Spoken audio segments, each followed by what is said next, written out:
Ariana Grande has withdrawn from public life. She did it in the most public way possible. After the last tour and after the last music video, the way her body appeared in it was enough to set off a heated argument about her health and her weight, whether she should have shown herself like that at all. Some people worried about her health, others worried about what that health, real or constructed, might do to the people watching. Two different worries, the same unspoken assumption.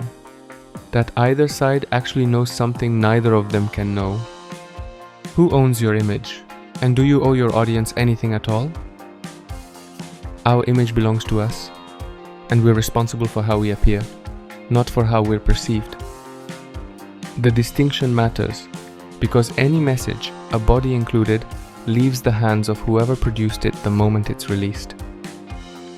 I mean, it doesn't come with instructions for how to be read. Whoever makes it may have an intention. Whoever receives it isn't bound to honor it. That clears Ariana Grande of a certain kind of blame. She holds causal responsibility for what she puts out. She doesn't hold moral responsibility for what happens to it after. There's a limit though. If someone pays me to promote a product and I present it as my own spontaneous choice, the problem isn't how it gets read. The problem sits earlier, in the act itself. I built a sign meant to be misread, on purpose. I don't get to hide behind the freedom of whoever receives it, because I never gave them a message to freely interpret. I gave them bait. Freedom from how your image gets read isn't unconditional. There's a second limit, of a different kind, the audience itself. Some contexts require knowing who you're speaking to. Whoever makes content for children has to reckon with the fact that children are watching. But that's a case-by-case question, and for a figure as vast and universal as Ariana Grande, drawing that line becomes almost impossible. Still, something's left over. If I'm not responsible for the effect, am I free of the audience watching me altogether? Or is there a point where the freedom of the act stops being enough of a justification? Demanding a specific kind of message from a public figure, reassuring, healthy, educational, loads them with a responsibility that was never theirs. Anyone, Ariana Grande included, should be free to say or show whatever they choose to say or show. That's the only way society or its customs can ever be challenged. That's the only way any dogma gets torn down. Whoever puts out something disruptive pays for it. In interpretation, in backlash, in reaction. Not every act of disruption pays off. But without the freedom to attempt it, no dogma would ever fall.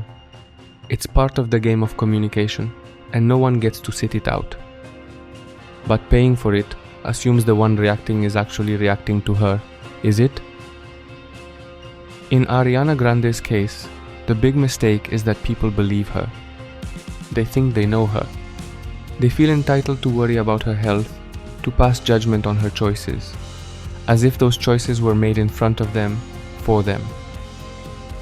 I've read comments blaming the people around her, her family, her producer, whoever's close to her. It never occurs to anyone to ask the simplest question: what if the video is just a performance? Nothing we see comes with a guarantee of truth. Or rather, even if something were true, we'd have no way of knowing it.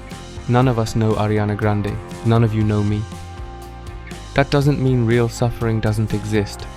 It just means that from where we're standing, we have no way to tell it apart from the performance.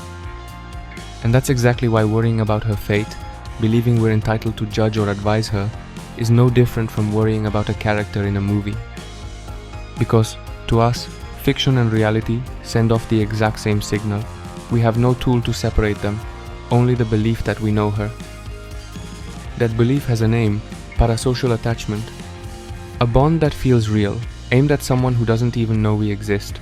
A one-sided intimacy we mistake for a relationship.